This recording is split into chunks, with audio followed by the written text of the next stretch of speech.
பாலின் அடிப்படையில் எந்தெந்த கட்சி அல்லது கூட்டணி வாக்குகளை எத்தனை சதவிகிதம் பெற்றிருக்கிறது என்பதை பார்க்கலாம்.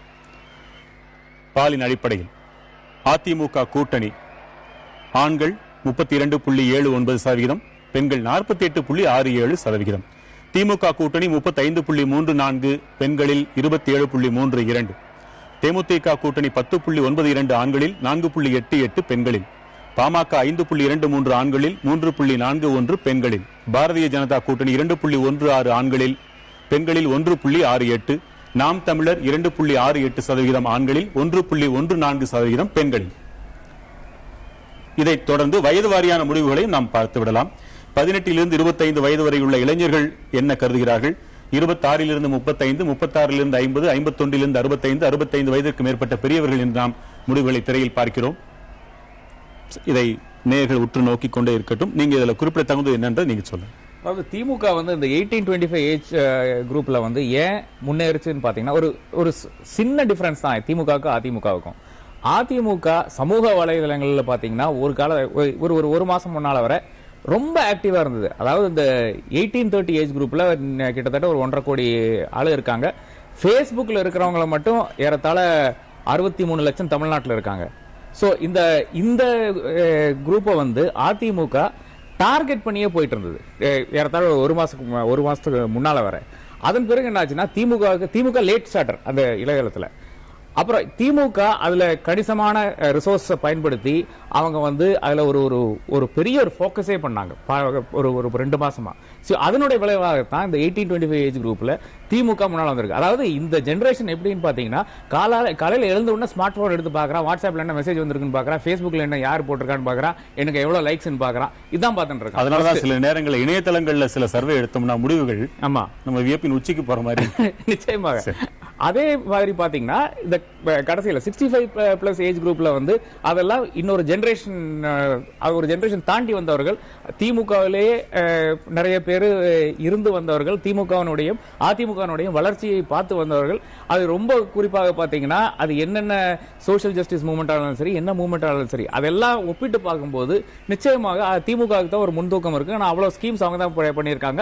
அவ்வளவு காலம் ஆட்சி திமுக இருந்திருக்கு. சோ அதனுடைய விளைவாக 65 ஏஜ் குரூப்ல நிச்சயமாக திமுகவுக்கு ஒரு முன்தூக்கம் இருக்கு. இந்த ஆண்கள் பெண்கள் எப்பவுமே அதிமுகவிற்கு பெண்களின் வாக்குகள் அமோகமாக இருப்பது அப்படின்றது உண்மைதான? இதுல அப்படிதான் தெரியுதா? எப்பவுமே அதிமுகவுக்கு பெண்களுடைய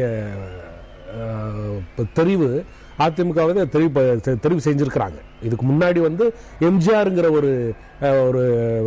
ஒரு ஆளுமை வந்து அதிகமான ஒரு தாக்கத்தை அல்லது பெண்கள் பயன்படுத்தக்கூடிய அந்த பொருட்கள் நலத்திட்டங்கள் வாயிலாக சென்றடைந்தது. அது மட்டும் இல்லாம ஜெயலலிதா வந்து மக்கள் வந்து பெண்கள் என்ன பாக்குறாங்கன்னா அவங்களுடைய துயரம், அவங்களுடைய சூழலை வச்சு பார்க்கும்போது ஒரு பெண் இவ்வளவு துணிச்சலா இத்தனை பேரை சமாளிக்கிறது வந்து வீட்டுல நம்ம சமாளிக்க முடியல. ஆனா வந்து தனிச்சு நின்று அந்த அம்மா வந்து இத்தனை அமைச்சர்களை இத்தனை பேரை சமாளிக்கிறது வந்து ஒரு பெரிய முன்னுதாரணம். சமாளிக்க முடியாத அளவுக்கு அமைச்சர்கள் அவ்வளவு மோசமானவங்களா? இல்ல, அரசியல் இருக்காங்க. இல்ல, அரசியல் இல்ல, அவங்க வந்து ஒரு தனித்து நின்று ஒரு பெண் இவ்வளவு தன்னம்பிக்கையோட செய்யறது வந்து சாதாரண மக்கள்கிட்ட நான் பேசும்போது சார் அவங்களை தனித்து விட்டது.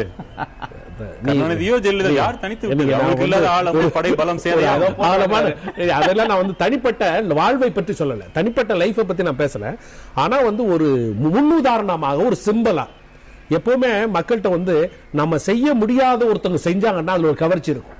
அதைத்தான் வந்து இங்க பாக்குறாங்க. வந்து ஜெயலலிதா கிட்ட இருக்கக்கூடிய தன்னம்பிக்கை இத்தனை ஆண்களுக்கு மத்தியிலும் தனிச்சு நின்று செயல்படக்கூடியதை பாக்குறதுனால. ஏன்னா இதை முக்கியமா நீங்க சாம்பிள் சைஸ்ல பார்த்து நீங்க இல்லத்தரசிகள்கிட்ட தான் கேட்டிருக்கீங்க. 27% இல்லத்தரசிகள். ஏன் இல்ல தலைவர்கள்ட்ட நீங்க கேட்கல சார்? அது தொடக்கத்துல இருந்து இல்லத்தரசிகளே அவர் குறியா இருக்காரு. அதை பத்தி நீங்க இது ஒரு பெரிய ஒரு முக்கியமான ஒரு பாயிண்ட். ஏன்னா வந்து நீங்க 27% அது கொடுத்துருக்கீங்க. ஏன்னா ஹையஸ்ட் பெர்சன்ட் அது கொடுத்துருக்கீங்க. இல்ல தலைவர்களுக்கு கேட்கல. அதே மாதிரி வயதுல நீங்க பாத்தீங்கன்னா வயசு ஆக ஆக திமுக விரும்புறாங்க. வயசு குறைச்சிருக்கதே இருக்கிற. அப்படி நீங்க பாத்தீங்கன்னா மாணவர்களுக்கு வந்து 6% நீங்க கேட்டிருக்கீங்க. ஏன் அதிமுக பாருங்க வயசு ஏற ஏற 28 37 41 44 வரைக்கும் போயிடுது. ஆனா நீங்க சாம்பிள் சைஸ்ல மாணவர்கிட்ட 6% தானே கேட்டிருக்கீங்க. சரி, அதெல்லாம் அந்த அறிவியல் பூர்வமான கருத்து கணிப்பின் இலக்கணங்கள் என்னவோ அதற்குட்பட்ட விஷயம். இதுல குறிப்பிட வேண்டிய பாயிண்ட் என்னன்னா, இந்த சர்வேல கிட்டத்தட்ட 38% விமன் நம்ம சாம்பிள் பண்ணிருக்கோம். அதுல 27% தான் house wife's. So how's wife's மட்டும்தான் விமன் இல்லை, 27% வந்து விமன் இல்லை, ஹவுஸ் வைஃப்ஸ். அது இந்த சர்வேல 40 கிட்டத்தட்ட 38% நம்ம விமன் கவர் பண்ணிருக்கோம். So housewives விமன் ஏன் கவர் பண்ணனும்னா அவங்க தான் ஓட்டு போடுவாங்கன்னு நினைச்சீங்களா? இல்ல சாம்பிள்ல random சாம்பிள்ல reflect ஆயிருக்கிறது nearly 38% are women, the balance are men. இல்ல அது ஒரு ஜஸ்டிஃபிகேஷன் கேக்குறாங்க. among the 38% 27% are housewives, they are not women. So housewives தான் 27% சாம்பிள்ல இருக்காங்க தவிர பெண்கள் எவ்வளவு இந்த 100% பெண்கள் 38% நேரம் குறைவா இருக்கு. கிட்டத்தட்ட கிளைமாக்ஸ் நெருங்கிட்டோம். 27% வந்து housewives தான், women அதுதான் பாதிக்கும்.